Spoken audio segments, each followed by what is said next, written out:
Okay. ఈరోజు మనం love marriage బెటరా? అరేంజ్ మ్యారేజ్ బెటరా? అంటే చాలా మంది కన్‌ఫ్యూజన్ అనమాట. కొంతమంది నాకు కూడా కామెంట్ చేశారు. ఈ రెండిటిల్లో దీని గురించి ఒక వీడియో చేయమని చెప్పి. అదేంటంటే ఇప్పుడు చాలా వరకు మనం చూస్తున్న మన రెగ్యులర్ లైఫ్‌లో గాని, ఇప్పుడు సెలబ్రిటీస్ గాని, ఇప్పుడు మనకి ఎక్కువ ట్రెండింగ్‌లో ఉన్నది ఏందంటే లివింగ్ రిలేషన్ కదా! దానివల్ల విడిపోతారు కదా! ఇది మ్యారేజ్ చేసుకున్న వాళ్ళు, లవ్ మ్యారేజ్ చేసుకున్న వాళ్ళు కూడా త్వరగా విడిపోవటం. దీనికి కారణాలు ఏమంటాయని నన్ను చాలా మంది క్వెషన్ కూడా చేశారనమాట. దానికి నేను కూడా కొన్ని అంటే నా ఓన్‌గా కొంచెం క్రియేట్ చేసుకున్నదిగా కాకుండా చుట్టుపక్కల మా ఊరు చుట్టుపక్కల కొంతమందినంటే వాళ్ళు లవ్ మ్యారేజ్ చేసుకున్న వాళ్ళ కొంచెం అంటే వాళ్ళ అవగాహన అంటే వాళ్ళు ఇదివరకు ఎట్లుండ్రు, ఇప్పుడు ఎట్లుండ్రు, వాళ్ళ ఒపీనియన్ ఏంటని కొన్ని తెలుసుకొని నేను మీ ముందు వీడియో చేయడానికి వచ్చినాననమాట. ఓకే. మన వీడియో స్టార్ట్ చేద్దాం. చాలా చాలా బాగుంటది. వీడియో ఎక్కడ స్కిప్ చేయకుండా ఎండ్ వరకు చూడండి. మీ డౌట్స్, మీ క్లారిఫికేషన్ చాలా క్లియర్‌గా కళ్ళకు చెప్తాననమాట. ఎందుకంటే నా ఓన్ కదనమాట. నేను చెప్పినా కదా ఆల్రెడీ. మా ఊరు చుట్టుపక్కల ఇక్కడ దగ్గరున్నోళ్ళు చాలా మంది నేను ఎంక్వైరీ చేస్తుంటే అరేంజ్ మ్యారేజ్ చేసుకున్నోళ్ళు, లవ్ మ్యారేజ్ ఇంక్లూడింగ్ మా అమ్మ, నాన్న కూడా కొంచెం అడిగి నేను తెలుసుకొని మీకు చెప్తున్నాననమాట. సరేనా? ఈ వీడియో ఎక్కడ స్కిప్ చేయకుండా జాగ్రత్తగా వినండి. స్టార్ట్ చేసేద్దాం. ఫస్ట్ మనం మాట్లాడుకునేది లవ్ మ్యారేజ్ గురించి మాట్లాడుకుందాం. ఎందుకంటే లవ్ ఫస్ట్ కదా దేనికైనా. అందుకని లవ్ మ్యారేజ్ గురించి మాట్లాడుకుందాం. లవ్ మ్యారేజ్‌లో ఏందంటే లవ్‌కి బిఫోర్, లవ్‌కి ఆఫ్టర్ అని 2 ఉంటాయనమాట. మనం లవ్‌కి ముందు మాట్లాడుకుంటే ఏందంటే లవ్ మ్యారేజ్‌లో ఏందంటే సపోజ్ నేను ఒక అబ్బాయిని కదా! నేను అమ్మాయికి లైన్ ఏస్తున్నా అనుకోండి. క్యాజువల్‌గా చెప్తాను. ఇప్పుడు నువ్వు అమ్మాయి అయితే అబ్బాయి అనుకోండి. నేను చూసేవాళ్ళు ఎవరన్నా గాని నేను చెప్తాను. నేను ఒక అబ్బాయిగా అమ్మాయికి లైన్ ఏస్తున్నా. అప్పుడు నేను అనుకునేది ఏందంటే ఒక అమ్మాయి కోసం తను నాకు గావాలని తను నేను ఎలాగైనా సొంతం చేసుకోవాలన్న నా ఒక మైండ్ సెట్ ఉంటది చూసినావా నాకు. ఆ మైండ్ సెట్ నేను ఆలోచించేది ఒక్కటే. నా 100% ఎఫర్ట్ నా దగ్గరున్న దాంట్లో చూసినావా, నా దగ్గర ఉన్న లవ్ అంతా తనకు చూపించడం గాని, తనంటే నాకు ఎంత ఇష్టమో మాటల్లో గాని, కళ్ళలో గాని ఏదన్నా గాని ఇంతకంటే నేను ఇంకా బాగా చూసుకుంటాను ఒక ఎక్స్‌ప్రెషన్ తనకివ్వటం గాని, తనకొక సపోర్ట్ ఇవ్వడం గాని, చాలా నేనిచ్చే తనకి ఇంపార్టెన్స్ గాని, తన కేరింగ్ గాని, లవ్ గాని, టైం గాని ఇవన్నీ ఏందంటే తనకి హై లెవెల్‌లో అంటే నేను తనకి ఇక్కడ ఇస్తున్నా కదా! తను ఈ లెవెల్‌లో ఊహించుకుంటదనమాట.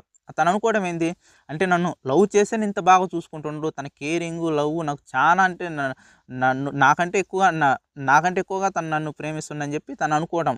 తన ఊహలు పాయింట్ ఆఫ్ వ్యూలో గాని, తన సైడ్ చూసినా కూడా కరెక్టే. మనం ఏందంటే ఇప్పుడు బాయ్స్ నేనున్నా కదా! నా పాయింట్ ఆఫ్ వ్యూ నేను అనుకోవడం ఏందంటే తను నాకు సొంతం కావాలని చెప్పి నా దగ్గర ఉన్నదంతా ఒకటేసారి ఇప్పుడే తనకు గుమ్మరిచ్చేస్తున్నా. తర్వాత చూపియడానికి ఏముండదు. అదే ఇది లాస్ట్ వరకు వస్తది. చూడండి మీకు చాలా ఇంట్రెస్టింగ్‌గా ఉంటది.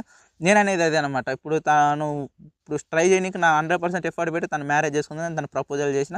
తను యాక్సెప్ట్ కూడా చేసింది. ఎందుకంటే నేను సో అండ్ సో నేను నా మొత్తం డీటెయిల్స్ అన్నీ తనకు చెప్పిననమాట. యాక్సెప్ట్ చేసినాక మ్యారేజ్ తర్వాత ఎట్లుంటదంటే ఇప్పుడు మ్యారేజ్ అయినాక ఏముంటది, ఇప్పుడు చాలా వరకు అమ్మాయి ఇప్పుడు ఫస్ట్ బాగానే ఉంటది. 1 మంత్ దాకా, 1 వీక్ దాకా ఆ ఇంపార్టెన్స్ కంటిన్యూ అయితూనే ఉంటది.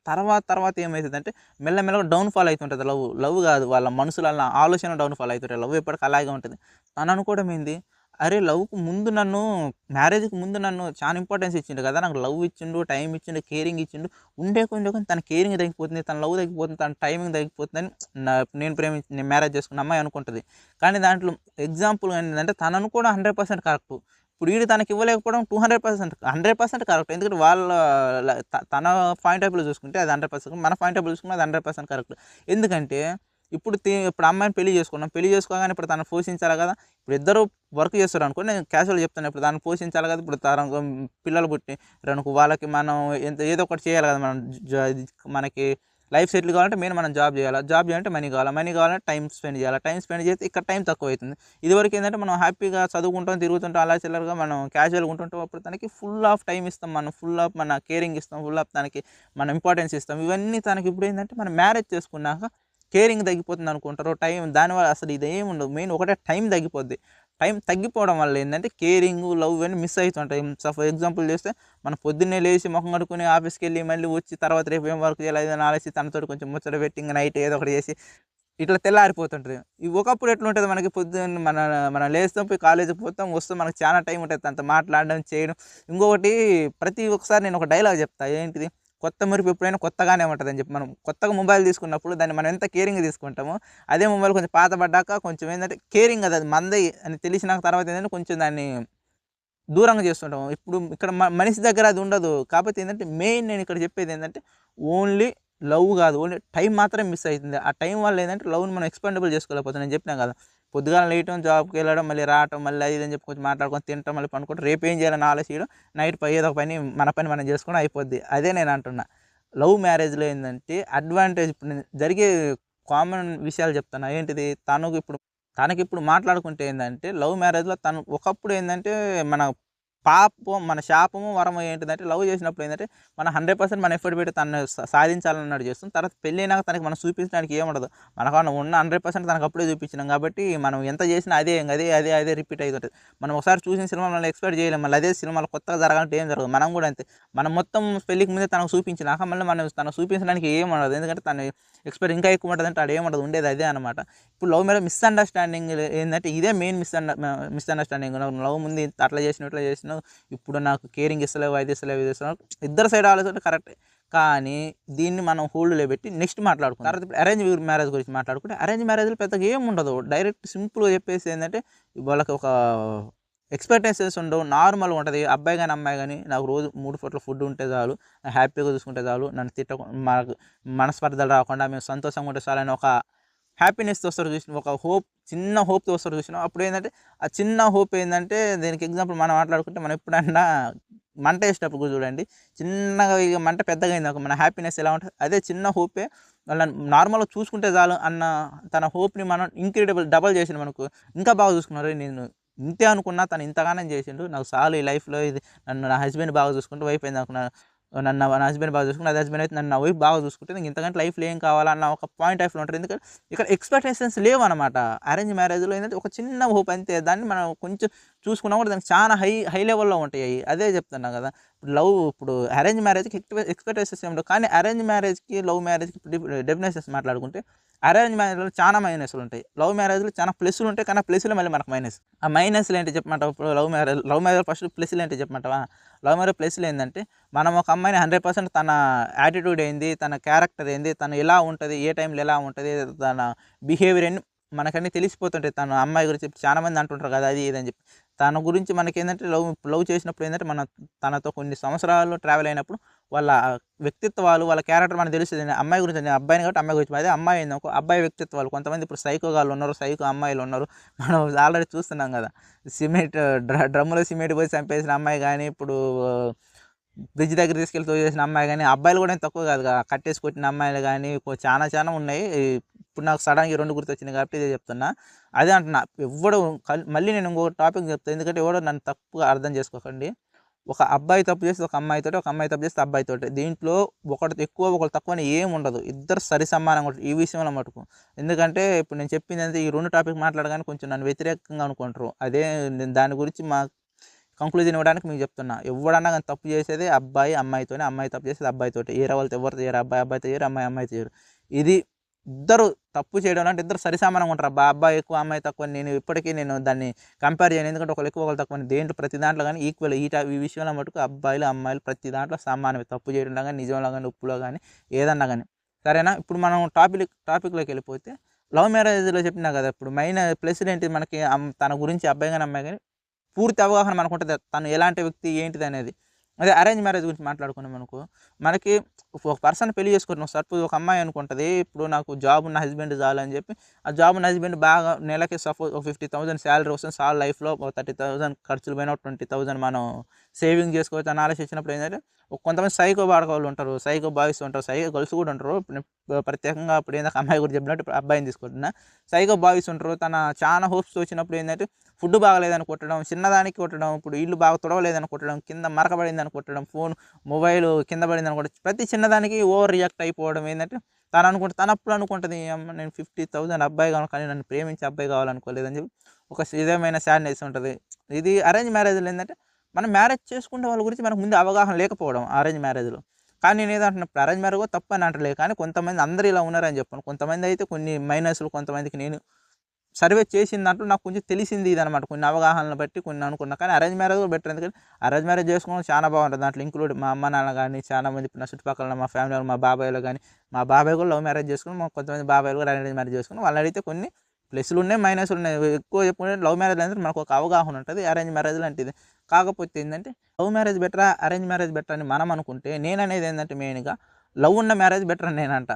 ఇప్పుడు love marriage, arrange marriage better అని ఏం లేదు. ఇప్పుడు మనకి మన మీద నిజంగానే ప్రేమ ఉంటే మన మీద ప్రతి ఒక్కరికి మనస్పర్ధలు ఏమి రావు. మనస్పర్ధ వచ్చింది ఎమ్మటే కొట్టేసుకుంటారు. మళ్ళీ మాట్లాడుకుంటారు. ఎందుకంటే తను నా కోసమే కష్టపడుతుండు అని ఓవర్ థింకింగ్ చేసే అమ్మాయిలు కూడా ఉంటారు. నార్మల్‌గా ఇప్పుడు ఓవర్‌గా నన్ను కేరింగ్ చేసుకోవట్లేదు అది ఇది అని చెప్పి మాట్లాడే అమ్మాయిల కాడికి నా కోసమే కష్టపడుతుండు కదా అని కొంచెం లవ్ కేరింగ్ అంటే పాపం తనకి నిద్ర ఉంటలేదు. నా వల్లనే అది నా వలనంటే అమ్మాయి ఒక ఇద్దరి కోసం అంటే ఫ్యామిలీ కోసం నన్ను మ్యారేజ్ చేసుకుండు కదా! ఇప్పుడు మన కోసం కష్టపడుతున్నాను ఒక విధమైన ఫీలింగ్ ఉన్నప్పుడు ఏందంటే అది లవ్ మ్యారేజ్ గాని, అరేంజ్ మ్యారేజ్ గాని దాంట్లో ఎక్కడ గొడవలు రావు, మనస్పర్ధలు రావు. ఎందుకంటే ఇతను తప్పు చేస్తున్నాడని తెలిసినప్పుడు ఏందంటే నేను అంటున్నా కదా! ఎవడన్నా గాని అబ్బాయి గాని, అమ్మాయి గాని డెఫినెట్‌గా ఇప్పుడు మనల్ని మోసం చేస్తున్నారని తెలిసినప్పుడు 100% ఎవడి దారి ఆడు చూసుకోవడం. ఎందుకంటే నాకు తెలిసినంత వరకైతే నార్మల్ మ్యారేజ్ కాకముందే మన గర్ల్ ఫ్రెండ్ ఏదన్నా మనల్ని మోసం చేస్తుందని తెలిసినప్పుడు నార్మల్‌గా పెయిన్ చెప్పలేం. మనం మాటల్లో చెప్పలేం. కొంతమందికి పక్షవాతాలు, పారలైసిస్ వచ్చిన సందర్భాలు గూడా ఉన్నాయి. అదే అంటున్నా. మనకి సెట్ కారనుకున్నప్పుడు నువ్వు పెళ్లి చేసుకో ఏదన్నా గానీ డెఫినిట్‌గా డివోర్స్ చేయడం, సైలెంట్‌గా ఉండటం చాలా వరకు బెటర్. ఎందుకంటే కొంతమంది అంటే తను లేకుండా నేను ఉండలేనని చెప్పి ఏదో చేస్తుంటారు. కాకపోతే లవ్ అనేది లవ్వేనబ్బా! అందుకే అంటారు గదా! కాకపోతే ఏందంటే మనం ఒకసారి తక్కువ అనుసిచ్చినామనుకో, నేను అబ్బాయి గురించి, అమ్మాయి గురించి అంటలే. ఇద్దరు తప్పు చేసిన ఎవరి గురించైనా గానీ వాళ్ళకి చెప్తున్నా క్యాజువల్‌గా. మనం ఒకసారి తప్పు చేసినప్పుడు మనం వాళ్ళని ఎక్స్‌క్యూజ్ చేస్తున్నామనుకో, ప్రతిసారి అదే అయిపోతుంటదనమాట. నేనేం చేసినా వాళ్ళు పడి ఉంటారులే, చేసుంటారు అని చెప్పి తప్పు చేసిన దొంగకి శిక్ష అయిపోవడం ఎలాంటిదో అలాగే ఉంటదనమాట. ప్రతిసారి దొంగ ఏం చేస్తాడు, నేను తప్పు చేయనని దొరికిపోయినప్పుడల్లా మనం శిక్ష చేయకుండా వదిలేస్తున్నాం అనుకో, ఇంకా విచ్చలవిడిగా దొంగతనం చేస్తుండు. ఇది కూడా ఇదే టైప్ ఆఫ్ సే వస్తదనమాట. అదే love marriage, arrange marriage better అని దీనికి నేను కంక్లూజన్ అయితే ఏమి ఇవ్వలేను గానీ, నా పాయింట్ ఆఫ్ వ్యూలో మటుకు లవ్ ఉన్న మ్యారేజ్ బెటర్. ఎందుకంటే అర్థం చేసుకునే వైఫ్, అర్థం చేసుకునే హస్బెండ్ దొరకడం ప్రతి ఒక్కరికి అదృష్టం అది. చాలా మంది అర్థాలు చేసుకుంటారు. కాకపోతే చిన్న చిన్న గొడవలు మళ్ళా నైట్ చీకటి పడగానే ఒకటైపోతుంటారు. కాకపోతే కొంచెం ఏందంటే పైత్యం ముదిరినప్పుడు, కొంచెం చెప్పుడు మాటలు ఇన్నప్పుడు, చుట్టుపక్కల వాళ్ళ మాటలు ఇన్నప్పుడు, అత్తమామల గొడవలల్ల పాపం నోరు లేని హస్బెండ్‌ని బయటికి తీయడం, మా లోన్‌లి పెళ్ళాన్ని బయటికి తీసుకురావడం, చిన్న చిన్న గొడవలకి కొట్లాటలు, గొడవలు, చేతలు. ఇప్పుడు నేను ఫస్ట్ చెప్పినట్టు సెలబ్రిటీలు వాళ్ళు వీళ్ళు లవ్ చేసుకొని ఎందుకు విడిపోతారు ఇదంటే లివి లివింగ్ రిలేషన్ అంటే వాళ్ళకది బెటర్ అబ్బా! ఎందుకంటే వాళ్ళకి ఇప్పుడు మ్యారేజెస్ చేసుకున్నెమ్మటే ఏందంటే వాళ్ళకి కొన్ని ఇప్పుడు మన వాళ్ళు సెలబ్రిటీలు కాబట్టి వాళ్ళకేందంటే రెగ్యులర్‌గా వాళ్ళ షూటింగ్ పర్పస్ వాళ్ళకి చానా బిజీ షెడ్యూల్ ఉంటది ఆళ్ళది. సడెన్‌గా మ్యారేజ్ చేసుకుర్రనుకో మ్యారేజ్ చేసుకున్నోడు ఎట్లుంటాడో తెలవదు. 5 ఏళ్ళు చేసుకొని నానా సంకనాకాలకి మంచిగా లివింగ్ రిలేషన్ అనేది వాళ్ళని అర్థం చేసుకునే హస్బెండ్ దొరికితే వాళ్ళు పెళ్లి చేసుకుంటారు. అర్థం చేసుకోకపోతే వదిలేస్తారు. అదే వాళ్ళకి బెటర్ కదా! వాళ్ళు ఉండే బిజీ షెడ్యూల్ ఎవరినో తెలియనోడిని పెళ్లి చేసుకొని వాళ్ళు పాపం నానా సంకలు నాకే కాడికి ఇప్పుడు చాలా మంది లవ్ మ్యారేజ్ చేసుకొని విడిపోయినోళ్ళున్నారు. అది డెఫినిట్‌గా మంచిదే. ఎందుకంటే వాళ్ళకి కుదరలేదు విడిపోతుర్రు. వాళ్ళేందంటే వాళ్ళ బిజీ షెడ్యూల్ అలాంటిదనమాట. వాళ్ళకు వర్క్ ఉంటే ఫుల్ ఉంటది. లేకపోతే ఏముండదు. దాన్ని ఎవ్వడి పాయింట్ ఆఫ్ వ్యూ వాళ్ళది. కానీ మనం ఆమె చెడ్డ, ఈడు చెడ్డ అని చెప్పి మా హీరో మంచోడు, మా హీరోయిన్ మంచిదిగా, మా హీరోయిన్ మంచిదని చెప్పి గొడవలు, వార్లేమో అసలు. వాళ్ళు చాలా సామరస్యంగా మంచిగా విడిపోయిండ్రు. మంచిగున్నారు. అంతే వాళ్ళలో మనం ఆ వార్‌లో మనం ఇన్వాల్వ్ కాకూడదు. ఎందుకంటే ఎవ్వడి వ్యక్తిగత జీవితం వాడిదే. ఎందుకంటే వాటాలో మనం వేళ్ళు, కాళ్ళు పెట్టే అవసరం లేదు. నా జీవితం నాదే, నీ జీవితం నీది. ఒకడి గురించి ఎప్పుడు జడ్జ్ చేయకూడదు. మన లైఫ్ గురించి మనం మాట్లాడుకుంటే ఏందంటే, నేను చెప్పేదేందంటే love marriage, arrange marriage better అని ఏది లేదు. లవ్ ఉన్న మ్యారేజ్ బెటర్. అర్థం చేసుకునే వైఫ్ అండ్ హస్బెండ్ దొరికినప్పుడు ప్రతి మ్యారేజ్ హ్యాపీగానే ఉంటది. ప్రతీది బాగానే ఉంటది. ఎందుకంటే దీంట్లోనే డెఫినేషన్ ఏందంటే లవ్ చేసేవాడు లవ్ చేసుకుంటాడు. ఇప్పుడు ఇద్దరు లవ్ చేసుకుంటే చేసుకోవద్దని మనం పోయి ఆపితే చేసుకోకుండా ఉంటారా? ఇప్పుడు అరేంజ్ మ్యారేజ్ చేసుకుంటే నువ్వు చేసుకోకంటే ఉంటారా? అదేమి లేదు. ఇది ప్రకృతి ధర్మం అంట. ధర్మం అనమాట. ఎందుకంటే మనం చిన్నప్పుడు ఇన్నే ఉంటాం. నా జనరేషన్ వాళ్ళకి చెప్తున్నా. చిన్నప్పుడు ఇన్నే ఉంటాం ఏంటిది రీసైక్లింగ్ అని చెప్పి వర్షం ఎలా పడతదని. అదే ఇది లైఫ్ కూడా. ఒక అబ్బాయి పుట్టాలా, లవ్ చేయాలా, సంకనాకి పోవాలి, లేకపోతే అరేంజ్ మ్యారేజ్ చేసుకోవాలి, లేకపోతే మంచిగా లవ్‌లో సక్సెస్ అయ్యి పెళ్లి చేసుకోవాలి. ఇదే జరుగుతుంది. ఇదే మన రీసైక్లింగ్ అనమాట. మనం దాన్ని చెప్పినా చిన్నప్పుడు నాకెంతమంది చెప్పిన నేను వినాలి, నీకెంతమంది చెప్పినా నువ్వేను. లవ్ అనేది దాన్ని ఎక్స్‌పీరియన్స్ చేయాలా, దాన్ని మనం రుచి చూడాలా, తర్వాత అదేంటిది మనకు తెలియాలా. ఇప్పుడు మూసుకొని ఇలా నాలాగా వీడియోలు చేసుకోవాలా, లేకపోతే నీలాగా వర్క్ చేసుకోవాలా, ఇంకొకలాగా జాబ్ చేసుకోవాలా. ఇంకంతే ఇది. లైఫ్ అంటే ఇలా ఉంటది. రీసైక్లింగ్ నడుస్తూనే ఉంటది. నేను చెప్తే మారరు, నువ్వు చెప్తే మారవు. ఎలా జరగాలో అలాగే జరుగుతది. ఓకే. ఈ వీడియోకి ఇంతవరకే. మళ్ళీ ఇంకొక వీడియోలో కలుసుకుందాం. అంతవరకు బాయ్.